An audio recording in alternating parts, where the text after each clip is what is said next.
This episode was pre-recorded as part of a live continuing education webinar. On-demand CEUs are still available for this presentation through all CEUs. Register at allceus.com/counselor toolbox. I'd like to welcome everybody to today's presentation on distress tolerance. I am your host, Dr. Dawn-Elise Snipes. Today, we're going to define the goals of distress tolerance. Some people think of distress tolerance as suppression or ignoring, and that's not it at all. So we're going to talk about that. We're going to discuss why some clients don't choose distress tolerance, explore a variety of distress tolerance and reality acceptance skills, including the list that's right there. I'm not going to go through that right now. We'll get to it.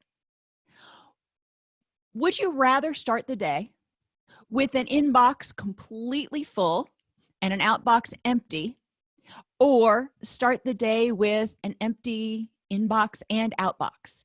You know, we really want to talk about distress tolerance and figuring out what our perspective is on the day. If we start the day with a bunch of stress and a bunch of misery, it's going to be hard to get our work done. If we start our day with a fresh slate every day, it can be easier, and it's going to help us conserve some energy or have some energy at the ready to deal with whatever the day throws at us. The goal of distress tolerance is to accept, find meaning for, and tolerate distress. It happens. Pain in life is inevitable, as they say in acceptance and commitment therapy. We're going to have bad days. We're going to have physical pain. We're going to have emotional pain occasionally. That's just life.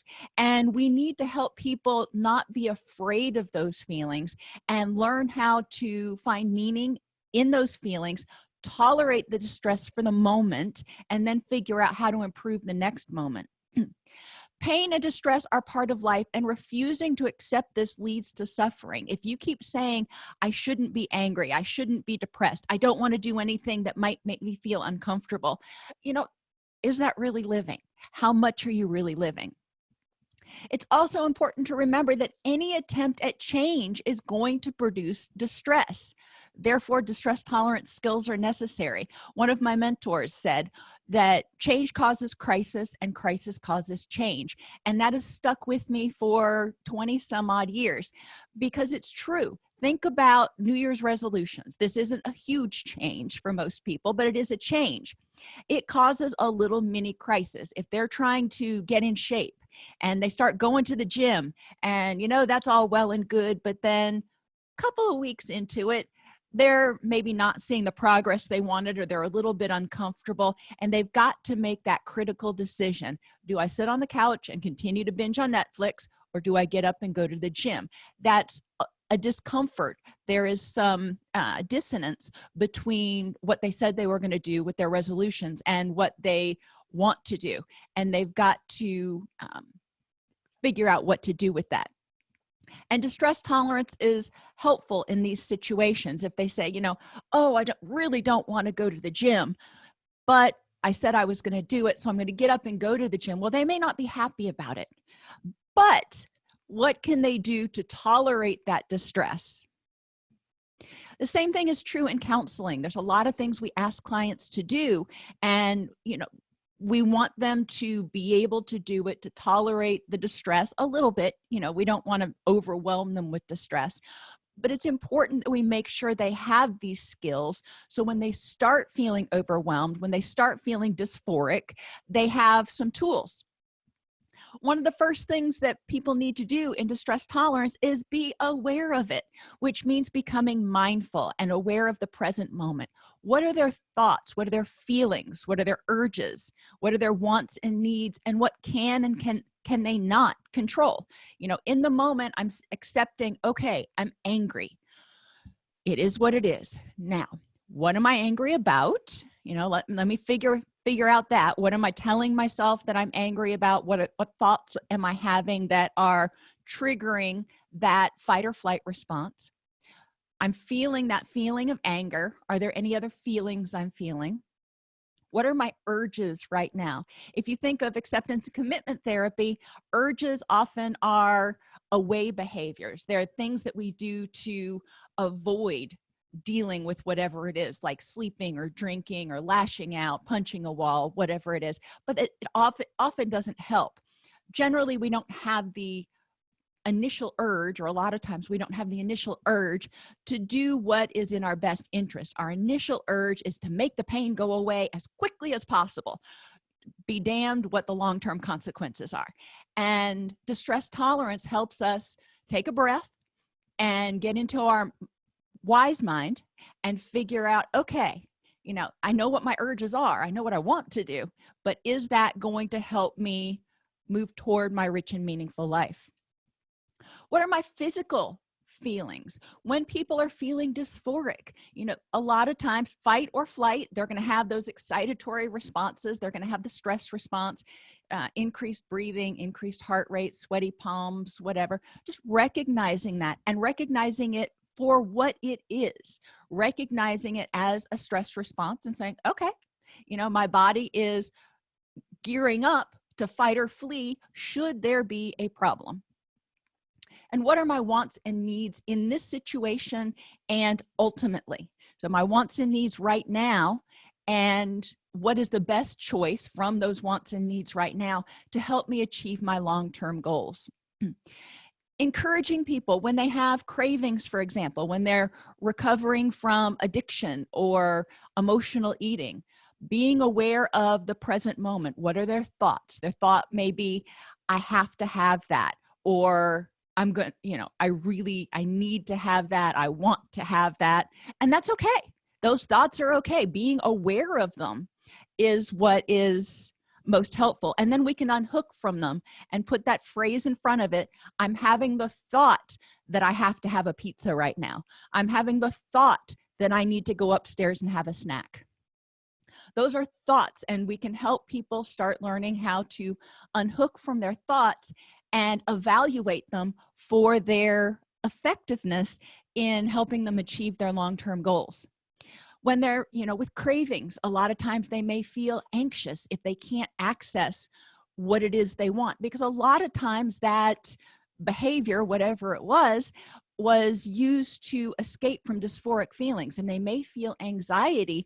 If I can't access that, I may get overwhelmed by my feelings. I may not be able to tolerate this, whatever dysphoric feeling it is. So they start feeling anxious that they are going to be consumed by that unpleasant feeling. They recognize that. That's okay.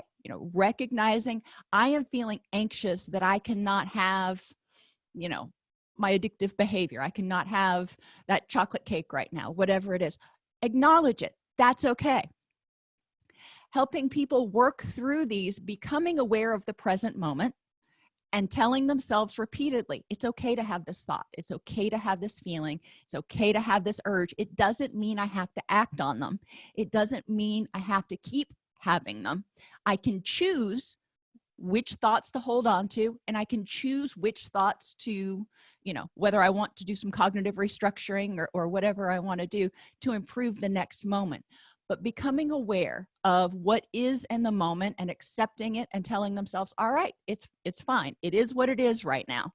What can I do to improve my next moment?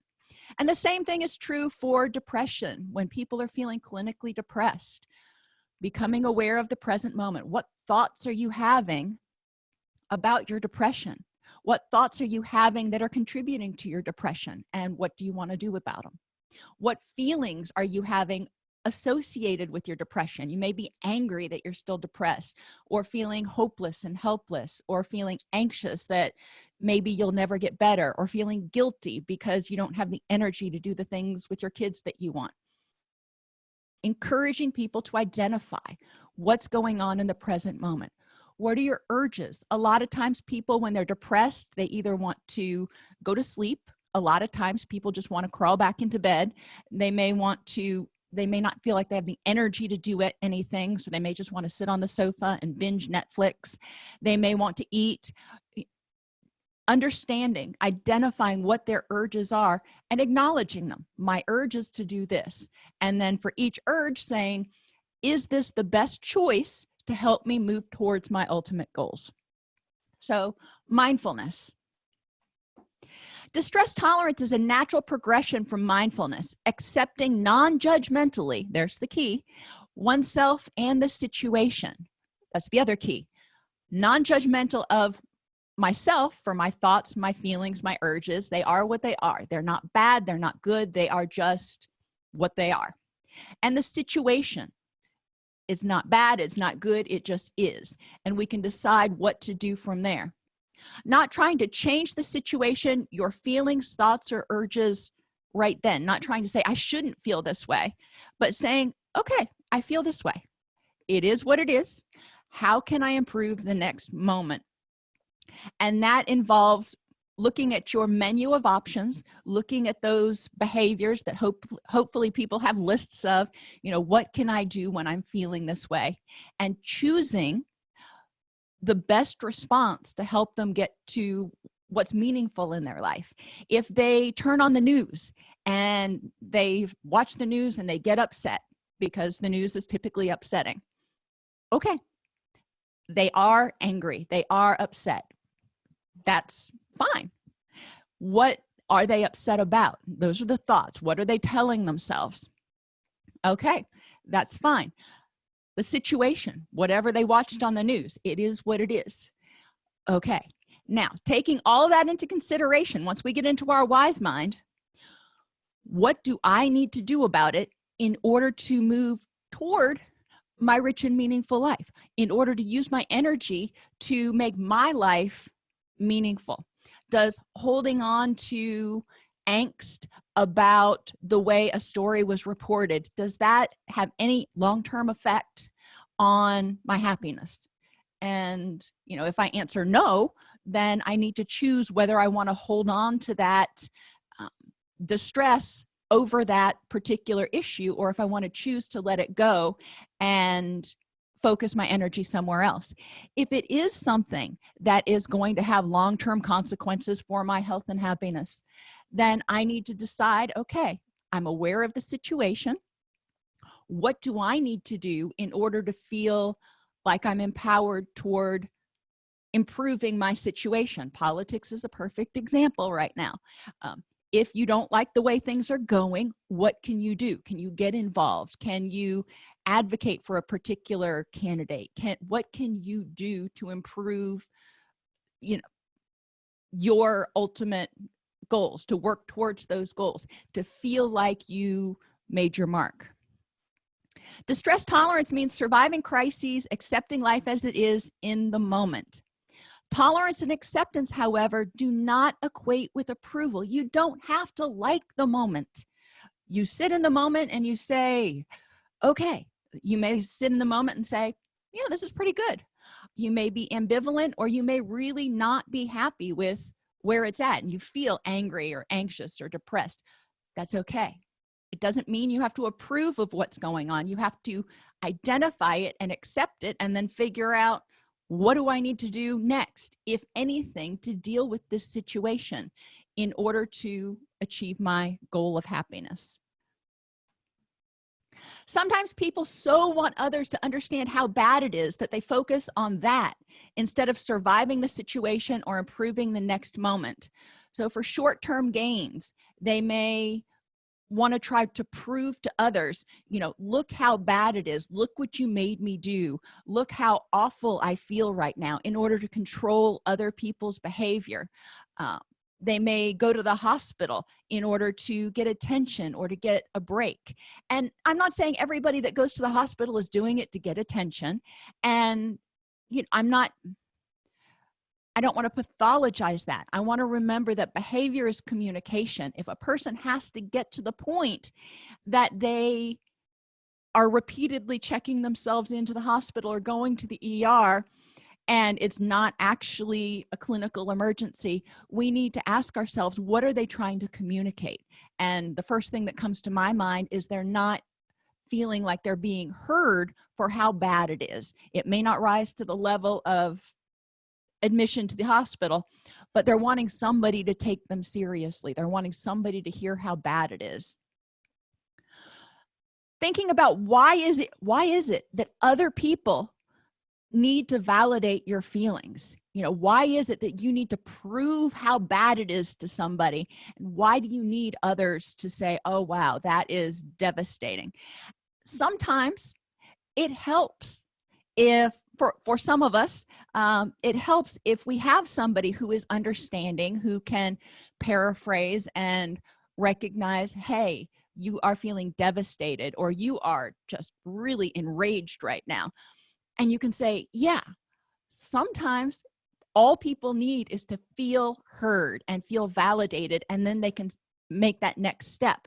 But if the people in your social network are not able to do that, they're not skilled at paraphrasing or being intuitive, they have low emotional intelligence, whatever it is, then it's important for the person to figure out, number one, why do I need other people's validation? And number two, if I can't get it, what can I do? Because you're not necessarily going to get it. Encourage clients to remember a time they acted out to try to get someone else to see how bad it was, and look at the results. Sometimes people in substance abuse will drink at someone else, and that is, look what you made me do. I was so stressed out because of what you did, you made me relapse. And that is, manipulative in a lot of different ways. It's not a toward behavior at all, but it's not an uncommon behavior. And we want to look at what was that relapse behavior communicating? And there's a lot of things there. It was communicating the person didn't have the coping skills. It was communicating the person didn't feel supported. It was communicating the person was angry and didn't have the ability to work that out. Maybe, we want to look at what was that behavior communicating. Well, how can we make a crisis worse? When people are in distress, they can yell, they can use alcohol or drugs, they can give up, they can complain so much that other people just don't even want to talk to them. They can eat too much or shop too much, a little bit of retail therapy. None of those are going to generally solve the problem in the long term. It's an away behavior because it's using a lot of energy to suppress the problem or make you feel better right now, but it may not solve the problem in the long term. When people are experiencing distress, they may have distress intolerant thoughts like, I can't stand this. This is unbearable. I hate this feeling. This is going to go on forever. I'm stupid or unacceptable for feeling this way. I'm going to lose control. I'm going to just completely lose my mind if this doesn't stop. Lots of different distress intolerant thoughts. And with mindfulness, people are going to start becoming aware of their distress intolerant thoughts, and we can have them check the facts versus emotions and get them more into factual reasoning. What is the evidence that this is unbearable and you cannot stand it and you're going to go crazy? Show me the evidence. And a lot of times there's no evidence. I feel out of control. I feel helpless. Okay, that's a little bit different. Now let's talk about what you can do. Let's talk about times when you felt this way before, and lo and behold, you're here now. So you tolerated it somehow. You stood it. It didn't consume you. So let's look at what you did. Let's pull on those strengths. When people are in distress, they may use self-injury in order to redirect their attention to something that they can control. They may use self-injury for a variety of reasons, and there's other classes on non-suicidal self-injury. We're not going to go into that a lot, but they may use substances. They may binge eat. They may oversleep. They may use distraction or suppression, avoid situations, or engage in constant reassurance seeking or checking. Tell me I'm okay. Tell me it's okay. In the short term, some of those behaviors may not be completely bad, but in the long term, constantly needing someone to reassure you that you're okay, reassure you that you're safe, is not a healthy place to be, because guess what? Those people aren't always going to be there. We want to encourage people to develop their own distress tolerance skills, so when they feel dysphoric, they can choose behaviors that are helpful. One of the first activities is urge surfing. Urges are generally intense for 20 to 30 minutes, sometimes less. Every time people have an urge, we want to encourage them to think, I have a choice. And surfing the urge means opening themselves up to the urge. It doesn't mean getting consumed in it or fighting it and pushing it away. It just means accepting, okay, it is. I feel like I want to use. I feel like I want to drink. I feel like I want to put my fist through the wall. Experience the feeling with acceptance and non-judgment, and being sensitively aware that it's there. It's just okay. Thinking about other urges that we have. If you feed them, if you keep thinking about it, if you keep focusing on it, then it's probably going to continue on. If you ignore it or distract yourself once you have acknowledged it, then you have a better chance. And I've used the bee metaphor before. Obviously, this is not true if you are deathly allergic to bees, but if you are not allergic to bees, think of distress like a bee and it lands on your arm. You can let that bee sit there. It's not going to hurt you. You can let an urge sit there in your mind. It's not going to hurt you. Eventually, the bee is going to get bored or realize that you don't have any sugar for it, and it's going to fly away. Same thing with urges. Eventually, it's just going to dissipate and you'll focus on other things. But if you swatted the bee, you're likely going to get stung, and that's going to hurt and it's going to kill the bee, but it's not going to be a pleasant situation, and it's going to end up causing you more distress. Same thing with other urges. When you go out and drink or give in to whatever urge it is, a lot of times it's going to end up causing you a little bit more distress. Thinking of those urges like bees, and I like bees, so that's especially the big fuzzy teddy bear looking ones, the bumblebee bees, but encouraging people to use a metaphor that works for them. Some people use clouds. You know how you can lay on your back and you can just watch the clouds morph into different shapes and then slowly float off into the distance? Well, same thing with our urges. You know, our urges present and then they morph and go away. Or obviously you can think about a wave. Stop skills are other tools that we can use for distress tolerance. The first thing to do with a stop skill is stop. Go figure. Take a step back and unhook. And that's what we've talked about earlier, becoming that observer instead of being stuck in the moment, becoming that observer of what's going on, what your thoughts and feelings are, unhooking from that. I am observing that I feel anxious. I am observing that I'm having these thoughts.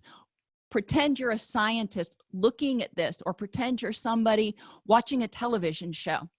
Observe what's going on and then proceed mindfully. When we unhook, it's easier to make more mindful decisions. Encourage people to think about their options. When something happens, what are the options? And you can do this if in group. You can break the group up into 4 little groups, and each group gets a segment. So something happens that causes you distress. Group A identifies what are the options that can help the person reach their goals of recovery and happiness in dealing with this situation. Group B, what are the alternate thoughts that they could have that could help them feel empowered and self-compassionate? Group C, what are your options that may stop the suffering right away in the short term, but don't do anything to solve the big problem and probably maintain the distress? And group D, what are the thoughts and feelings that you might be having in response to this situation that are increasing your distress, or that you're holding on to that are increasing your distress? go through several different scenarios with each of these. When people are having urges, when they're feeling depressed, have them give an example of something that made them anxious or angry, and go through this 4-quadrant thing and encourage people to develop a menu of options. It doesn't mean they have to choose the toward behaviors, but it helps them see they do have options. From the last activity, the one we just talked about, have the group use the results from what are your options that may stop suffering in the short term but maintain the distress to answer the following questions. What are the benefits to acting on impulsive urges? So maybe they say, I would go, have a glass of wine. Okay. What are the benefits to acting on that impulsive urge? And what are the drawbacks to acting on it? If something makes you angry, having a glass of wine is probably not going to resolve it in the long term. It's probably going to still be there when that glass of wine is empty. For each identified behavior, identify an alternate, more helpful behavior. So what are the benefits to, and you're looking at those toward behaviors now, what are the benefits to journaling? What are the benefits to calling my sponsor? What are the drawbacks to journaling or calling my sponsor? So we're kind of having them do a decisional balance exercise here, but encouraging people to really start getting mindful and analytical about their menu of options. Tip skills, and this is something that Linehan talks about. Temperature, intense exercise, paced breathing, and paired muscular relaxation. When people are feeling distressed, sometimes they feel stuck, they feel caught in a whirlwind of those emotions, and in order to change their focus, they need to be sort of jolted out of it. Temperature is good. Ice cubes, one of my favorites, because people can hold ice cubes and you're not going to think about much else. If you've ever had a sprained ankle and had to soak your foot in ice or something, you're not thinking about much else during those first few minutes, and that can help people get into a better mind space, because while they're focused on the coldness of the ice, their adrenaline is going down a little bit and being redirected towards a pain sensation versus an emotional distress. People can get in a sauna. I don't like this one as much because a lot of times people focus on their distress while they're in the sauna, but it's not as immediate as the ice. They can go outside and just feel the sun on their face or take a cold shower. Intense exercise is doing 20 push-ups or 20 sit-ups, or if you remember back in high school when we used to have to do wall sits, you lean against the wall and slide down until your thighs are parallel to the ground, and you hold it for a minute. And that is really uncomfortable after about 15 seconds. Intense exercise, especially the wall sits, are something even adolescents can do at school. Go to the bathroom, go into a bathroom stall and do a wall sit for a second in order to regroup. Encourage people to identify tip skills that they can use anywhere, where they spend the most amount of time. Paced breathing, encouraging them to breathe in for 4, hold for 4, out for 4. That will trigger the rest and digest function, that will slow the heart rate, that will release some of the HPA axis activation. And the belly breathing is awesome if they want to pair it with that. So breathing in for 4 and feeling the belly expand, and holding for 4, and then breathing out for 4, feeling the belly contract and the tension or whatever it is exhale with the air. You can use some guided imagery with it. And paired muscular relaxation. The act of muscle relaxation is paired with a verbal cue like, go figure, relax. When people are stressed, encouraging them to start from the head and work towards their toes and notice tension, tense those muscles and relax them. Notice the difference. Do that 3 times, and every time they relax their muscle, they say relax. There are lots of scripts on YouTube for cued progressive muscular relaxation or paired muscular relaxation, so I'm not going to spend a lot of time on that right now. think about, and I used to do this with my students because they were a little skeptical that you could pair muscle relaxation with just a verbal cue. So you could say relax and a person would, start to relax. But I would start the class, I would walk in and I would put my stuff down on the desk and I would say, everybody clear your desk, we're going to have a quiz. Well, guess what happened to, 99% of them? They started feeling anxious. And I said, ta-da, one word, quiz, triggered your stress response. And now you're tense all over. You can do the same thing with the relaxation response. It's not just a one-way street. You can trigger yourself or condition yourself to respond with relaxation to certain cues. Encourage people, and this goes to Linehan's mnemonics of accept and improve. Engage in pleasant activities. Have clients, they can make a collage, they can make a list. They need to have it down somewhere out of their head, because when they're in distress, they're not going to brainstorm, okay, what were those pleasant activities that I like to do that help me? No, that's not where their head is when they're in distress. They need to have a cheat sheet of some sort. Have them identify at least 3 in each area if they can. 3 pleasant activities that they can do in order to help them step out of the moment for the moment. When I get upset about something, if I'm home, a lot of times I will go outside and I will work in the garden for 30 minutes until I can clear my head, let that adrenaline bleed off, and then I can focus on it more logically. Gardening is, one of my hobbies that I enjoy doing. Encourage people to identify at least 3 things that they enjoy doing. Contributing.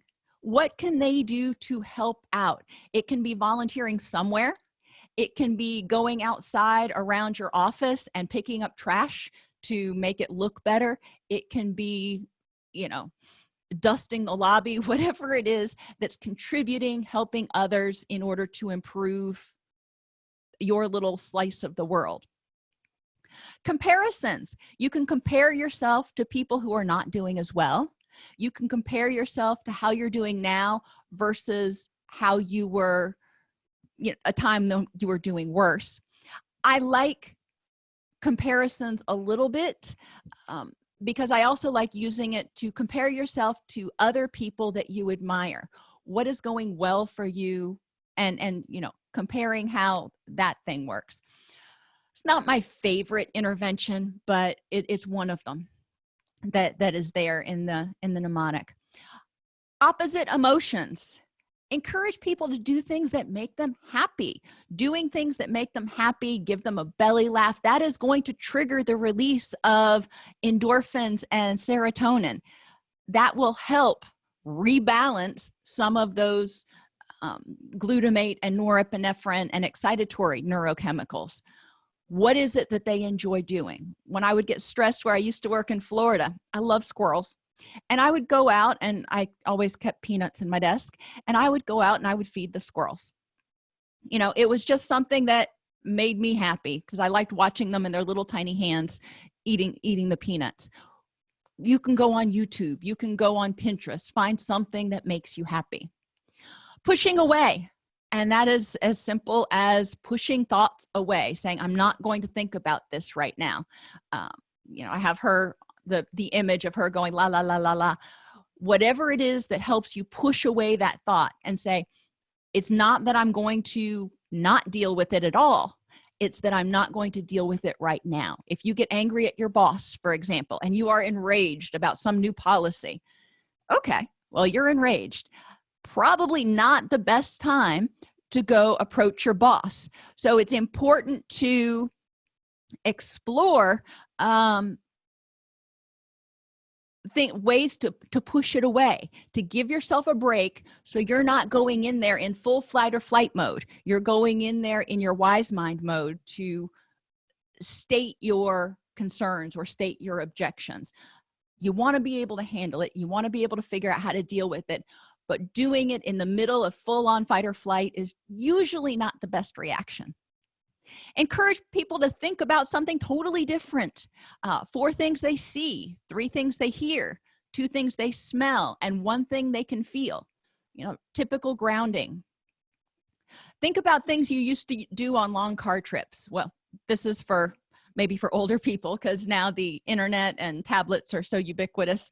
But we used to look at billboards, and we would find the letters of the alphabet in billboards, or we would look for green cars. I grew up in the 80s. There wasn't a whole lot to amuse yourself on a long car trip. Or what do you think about when you cannot sleep? Hopefully it's not thinking about stresses. I typically, when I can't sleep, I think about designing my garden for the spring. That focuses on something that makes me happy. It gets me so I'm not focusing on what's stressing me out. Self-soothing. People can do a body scan meditation and focusing on relaxation is really important. Self-soothing uses the 5 senses: sight, smell, hearing, touch, and taste.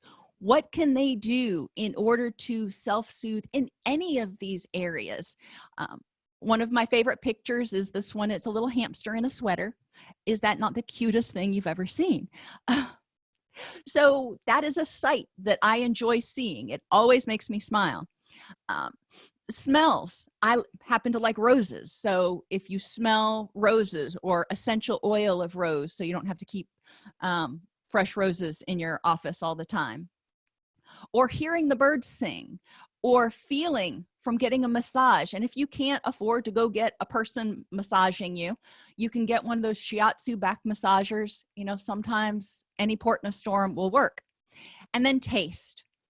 Y'all know I love my coffee, so that's the one that's up there. Encouraging people to identify 3 things for each of the 5 senses that they can have in sort of their emergency coping kit. What can you do if you get distressed? And some of these things, like I said, they can keep with them in a coping kit. They can keep with them in their purse or in a box in their trunk in their car, like essential oils, or make sure they have a playlist on their tablet that they can listen to music that makes them happy. There are a variety of things that people can bring with them, so no matter where they are, they have tools to tolerate the distress. Imagery. Improving the moment. Encourage people to use imagery. Envision a safe space. If they are stressed out, and they're not in a dangerous situation, of course, but if they're stressed out, sometimes it helps to go to their happy place. What does that place look like? For me, it's in the woods with a babbling brook and a log cabin and deer and Snow White. That's kind of my little happy place. But encourage them to use all of their senses when they're thinking about it. What does it smell like? And not just one smell. Using those senses again. What are 2 or 3 things they smell? What do they hear? The 2 or 3 things they hear. I can hear the brook. I can hear the birds chirping. I can hear the wind rustling through the leaves. Have them make it as vivid of an experience as possible. What do they see? Instead of saying, I see trees, I see an oak tree, and I see leaves on the ground, and I see little fish swimming in the brook, whatever it is. Have them imagine another imagery, not the same one. Have them imagine successfully dealing with whatever the situation is. If they have to go have a talk with their boss, or talk with their significant other, or they are waiting on test results from the doctor, have them envision successfully dealing with whatever it is that's causing them their distress. They can imagine a force field that goes around them and protects them from anger or anxiety. They can imagine having a little coach, fairy godmother, angel, Jiminy Cricket, whoever they want to call it, on their shoulder that is there to protect them and is going to help guide them through this challenging situation. They can imagine their feelings and thoughts as clouds in the sky and seeing those distressful thoughts fly away. Or they can imagine their thoughts as an unstoppable train, and they can envision that train just bulleting through and going on. Meaning is the second one in Improve the Moment. Encourage people to change how they think about their self and their situation. Instead of focusing on what they don't have or what they can't do or what they don't have control over, focusing on what they do have, what they can do, and what they do have control over in that situation. Restructuring and seeing problems as challenges and opportunities. And it takes a while to get this way, but when people can start seeing it that way, then it's less overwhelming. They don't see a barrier, they see an obstacle. And we all ran obstacle courses when we were in junior high school. They see an obstacle. Obstacles you can get around. You either go over or around or under or through or whatever. But an obstacle is not something that's going to permanently stop you. You just have to use your creativity to circumvent it. Some people can use prayer, and if they believe in a higher power, that's great. Otherwise, they can use meditation. That's fine too. Anything that they can do to help them feel more grounded and centered in the universe. They can practice relaxation skills, whatever that looks like for them. One thing in the moment. Encourage them to focus on one thing that they're doing right now, like sitting in the chair. Focus on how that chair feels. Does it have good lumbar support? Is it soft? Are you sitting on something hard? Are you uncomfortable? Generally that's not something I have people focus on unless they're sitting in a really comfortable chair, because I don't want to increase their distress. But if you're driving, encourage people when they're driving to focus on driving. Oh my gosh, that is a new concept there. Focus on the cars around you, the cars in front of you, the birds on the power line, the sun as it comes in through the driver's window. Focus on experiencing the moment as you're driving instead of thinking about who ticked you off at work or what you've got to do when you get home. A lot of times when people focus on things that upset them when they're driving, they tend to increase their speed. Which can cause, some legal problems, which is another reason why focusing on what you're doing when you're driving is also helpful. And as I said, weeding is something else you can do. If you remember, for some of us when we were little, we had those little paddles that had the ball. And in order to bounce that little ball on that little paddle, you really did have to focus on what you were doing. You couldn't pay attention to anything else that was going on. Isn't actually an activity. You can still get those things that people can do if they're feeling distressed. Encourage people to take a mental vacation or a short break, or just leave stress at work. And that work-life balance, you may not call it a vacation, but it is important for you to be able to turn it off, so to speak, and to take a vacation. Encourage people to think about work or whatever the distress is like a television set, like a program they're watching, and they got it DVR'd. They can come back and pick up where they left off, but for right now they're going to turn off the TV and take a little mental break from whatever's going on. And finally, encouragement. Encourage people to be their own best friend. Think about, what would they tell their best friend if their best friend were having this situation right now? Well, okay, tell yourself that, okay? Don't hold yourself to a higher standard or be harder on yourself than you would to be anybody else. Create your own mental coach and your own mental best friend to encourage you so you don't have to rely on everybody else. Now, it's great if you can reach out to others and get some encouragement. Not everybody has that luxury. That's something they may need to develop. I'm just talking about in the moment right now. If they're experiencing distress at 2 a.m, where are they going to get encouragement from? Radical acceptance and reality acceptance is important. A complete and total acceptance of the facts of reality, and emphasis on the word facts. And we all have our own phenomenological reality, our own interpretation of what's going on. But it's important for people to be able to identify the facts of the situation and say to themselves some variation of, okay, it is what it is. When I went into labor with my son, I was 28 weeks pregnant. I did not want to be going into labor at that point. It was not time to have my baby. And I was a little bit upset about that happening. But it was what it was. The fact was he was coming.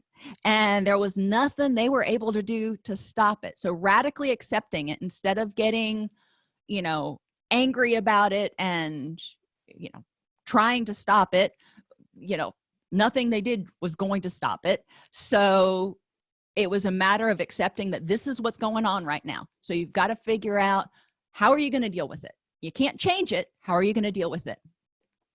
Which moved to turning the mind and mentally looking to the other side. Is this something that I would have wanted or would have chosen? Lots of thoughts go on when you have a premature infant. You can focus on those, or you can turn your mind and focus on what else is going on. My son was lucky enough to not have to be on a respirator, and he didn't have anything, terribly wrong with him when he was born, even though he was only 28 weeks. I was grateful that he was surviving. I could be upset that I wasn't still pregnant, but I was grateful that he was surviving. So trying to find that silver lining, so to speak, turning your mind and accepting, yeah, this bad stuff exists over here. He's at risk for neurodevelopmental disorders and all this other stuff, and he's doing fine right now. And accepting the good with the bad. Encouraging people to see emotions differently, remembering that fear and anger kick in when there's a threat, and sadness kicks in when you lose something important to you in some way. If you didn't feel sadness, then nothing would be important. Sadness is part of that grief process. Recognizing that fear, anger, sadness, these dysphoric emotions are your body's way of telling you something. There might be a threat, fear and anger, or you may have lost something important, or maybe you did lose something important. Okay. With fear and anger, just like that fire alarm or the dog poop, you get up and you check and you see if there is a fire or if somebody did poop in the dining room. And if there is a problem, you handle it. If there isn't a problem, then you choose your next step. Sadness, generally when we feel it, it clues us in that we lost something important, or that we feel hopeless or helpless about something. And the key with sadness is to evaluate which parts of the situation we are helpless over and which parts of the situation are hopeless. If somebody dies, you're going to feel sad. You are helpless to bring them back. You cannot bring them back to life. However, what parts of the situation do you have control over? You have control over what you do with their memories. You have control over, other things. Encouraging people to see emotions as indicators. What we do and what we feel speaks to us. Unpleasant emotions are important to survival rather than something to be feared and avoided at all costs. When we have these unpleasant emotions, it's our body going, hey, I want to survive, so you better check it out to see if there's a problem. That's all. And we have the ability to use biofeedback, to use distress tolerance skills, to use a variety of tools and techniques to turn down the volume or, reset that HPA axis, our threat response system, if there's no problem. But I would rather have a false alarm than not be alerted when there is a problem. Willingness versus willfulness. When we talk about reality acceptance, willfulness forgets, ignores, or actively tries to change, master, or direct, or control, or manipulate what is. You're trying to change the facts of the situation. You've got cancer, it is terminal, and you're trying to willfully change it and say, no, I don't. I'm going to go to 3 different doctors. I'm going to get another opinion. This can't be true. Willingness is surrendering to a process in which one is already a part. Accepting, okay, I have this diagnosis. It sucks. I don't like it. However, I'm a part of this process right now. What is the next best option for me? And we all know about donkeys being, or supposedly being, very willful, but they're actually very smart. And our donkeys, you know, our neighbors have seen lots of things of us trying to get our donkeys to move around the property. But once I learned that generally when they're being resistant, it means they're afraid. They don't know what's coming next, or they're anticipating something painful or unpleasant, then it was easier to manipulate them, basically. But it was helping them feel safe and feel like they were empowered to change or to protect themselves in a process in which they were already a part. Half smiling and willing hands. This is another Linehan technique. Emotions are partially controlled by facial expressions. Half smiling with lips slightly upturned and hands unclenched, palms up and fingers relaxed, is going to trigger the body to think, hey, we might not be in such a bad mood after all. Try walking around even for 15 minutes, looking like you're ticked off at the world and you're hating life and looking at the ground. See how you feel. And they've actually done studies. People got their PhDs studying the impact of body language on our actual emotional perception. And they found that there is a significant impact. Encouraging people in substance abuse, we call fake it till you make it. But encouraging people to use this half smile and willing hands doesn't mean that I love it. It means that I'm accepting it. It is what it is. Encourage people to be mindful of current thoughts and recognize that thoughts are just neural firing in the brain and not necessarily facts about the world, and they will come and fade. And encourage them to be aware of what those thoughts are telling them, because they might be leading them in the wrong direction. Just like a unscrupulous used car salesman may be trying to convince you that this is the car for you. Your mind, your thoughts may not be actually 100% accurate, and you need to check the facts. Additional tools: a clear mind. The addicted mind is governed by addictive behaviors. The addictive mind is often one that acts impulsively and wants to make the pain go away right now and wants to have whatever it wants right now. It tends to be very guided very much by impulses and urges. The clean mind is what we often see when people are in this phase of what we call a pink cloud, and they forget that relapse is possible. They are clean. They've gotten the substance out of their system for a certain period of time. Their energy's coming back. They're starting to feel happy again. And they're like, woohoo, I'm recovered. I've got this thing kicked. No more problems. Unfortunately, ultimately, if they don't pay attention to their emotions, then they may be on a relapse path. Clear mind is not engaging in addictive or unhealthy behaviors, but remains aware that relapse is possible. With a clean mind, it's not paying attention to the logic side that says, you know, you might fall into that trap again. A clear mind integrates. It's kind of like the wise mind, if you will, in addiction. It integrates feelings, emotions, and recognizes the possibility of relapse. Burning bridges and building new ones involves actively eliminating triggers and vulnerabilities. When we are experiencing distress, if you are, afraid of needles and you hate doctors and yada yada, actively eliminating triggers. You don't want to be paying attention to that jar of tongue depressors and cotton balls and alcohol swabs that they use before they give you a shot. You want to avoid paying attention to those triggers as much as possible. For our animals, I hate taking them to the vet because they go there and they know the smell, and it's a lots of negative associations.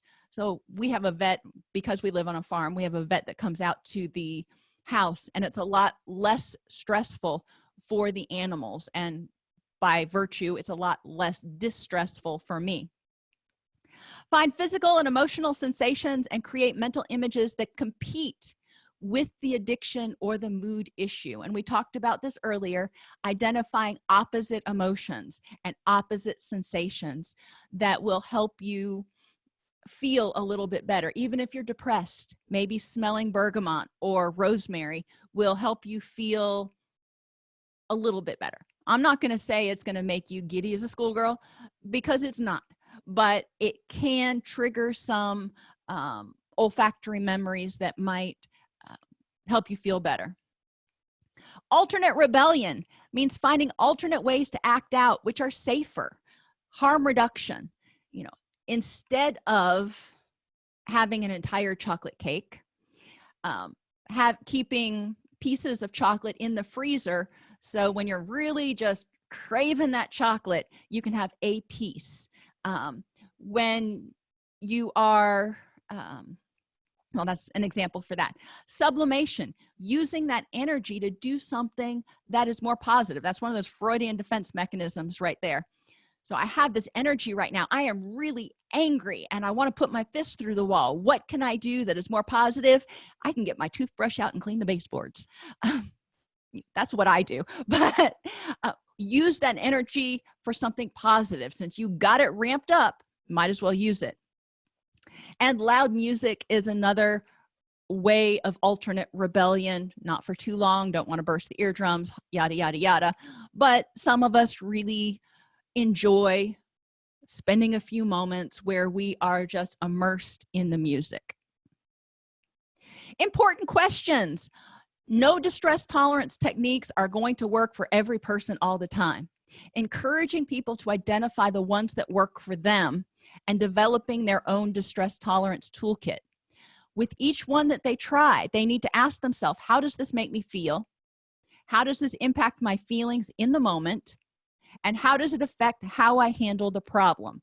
Does it help me basically get a clearer mind so I can choose behaviors that are going to help me behave more authentically, behave in ways that I want to behave instead of behaving in ways that are on autopilot?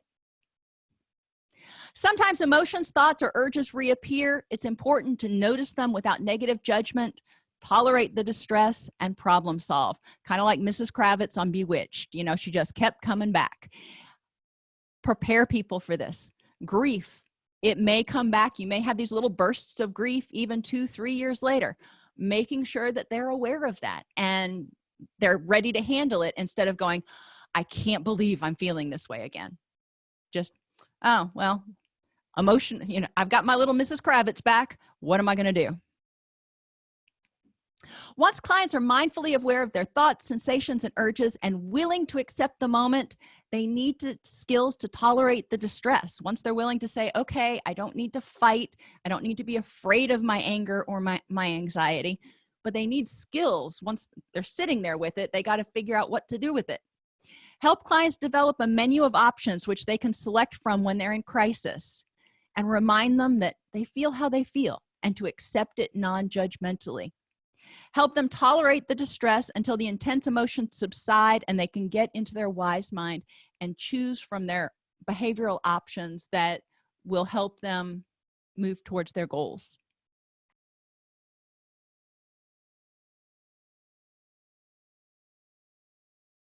Between writing notes, filing insurance claims, and scheduling with clients, it can be hard to stay organized. That's why I recommend Therapy Notes. Their easy-to-use platform lets you manage your practice securely and efficiently. Visit therapynotes.com to get 2 free months of Therapy Notes by just using the promo code CEU when you sign up for a free trial at therapynotes.com. If this podcast helps you help your clients or yourself, please support us by purchasing your CEUs at allceus.com or getting your agency to sponsor an episode. A direct link to the on-demand CEUs for this podcast is at allceus.com/ podcast CEUs. That's allceus.com/podcast CEUs. To sponsor an episode of Counselor Toolbox and reach over 50,000 clinicians per week, go to allceus.com/sponsor. Thank you.